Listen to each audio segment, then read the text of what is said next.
আজ হেলদি একটা স্ন্যাক্স তোমাদের সঙ্গে শেয়ার করছি। এখানে আমি এয়ার ফ্রায়ার নিয়েছি, তার মধ্যে একটা সিলিকনের ট্রে নিয়ে কিছুটা বাদাম, পাতলা চিড়া আর মাখানা নিয়ে নিয়েছি। রেসিপিটা দেখতে থাকো, খুবই হেলদি। এবার কিছুটা কারি পাতা ছিঁড়ে দিলাম আর অল্প করে নুন দিয়ে দিলাম। এবার এর মধ্যে অল্প একটুখানি হলুদের গুঁড়ো আর 1 চামচ মতন তেল আমি এর মধ্যে দিয়ে দিলাম। সবকিছু ভালো করে মিশিয়ে নিচ্ছি। আমি এটা এয়ার ফ্রায়ারে করেছি। তোমাদের যদি এয়ার ফ্রায়ার না থাকে, তোমরা কড়াইয়ের মধ্যে অল্প একটুখানি তেল দিয়েও এই স্ন্যাক্সটা বানিয়ে নিতে পারো। বিকালে চা কফির সঙ্গে খেতে এটা পারো। দেখো, এটা আমি 15 মিনিটের জন্য করছি। 160 ডিগ্রিতে 15 মিনিটের জন্য আমি এয়ার ফ্রায়ারে দিয়ে দিয়েছি। 2 মিনিটের জন্য আমি এটা প্রিহিট করে নিয়েছিলাম। এবার এটা আমি 15 মিনিটের জন্য বসিয়ে দিলাম।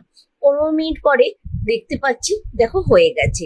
মাঝখানে আমি কি করেছিলাম, 10 মিনিট পরে একটু খুলে নাড়াচাড়া করে দিয়েছিলাম, তারপরে আবার 5 মিনিটের জন্য বসিয়ে দিয়েছিলাম। এইরকম একটা হেলদি স্ন্যাক্স তৈরি হয়ে গেছে। দেখো, আমি হাত দিতে পারছি না, খুব গরম, খুব ক্রাঞ্চি হয়েছে। এটা সকালে কিংবা বিকালে খেতে পারো চা কফির সঙ্গে। এখন খুব গরম, তাই জন্য আমি চা খাচ্ছি না, এর সঙ্গে একটু কোকোনাট ওয়াটার খাচ্ছি। রেসিপিটা একবার ট্রাই করতে পারো, আশা করি ভালো লাগবে। তোমরা কড়াইয়েও এটা বানিয়ে খেতে পারো, অবশ্যই একবার বানিয়ে খেও কিন্তু।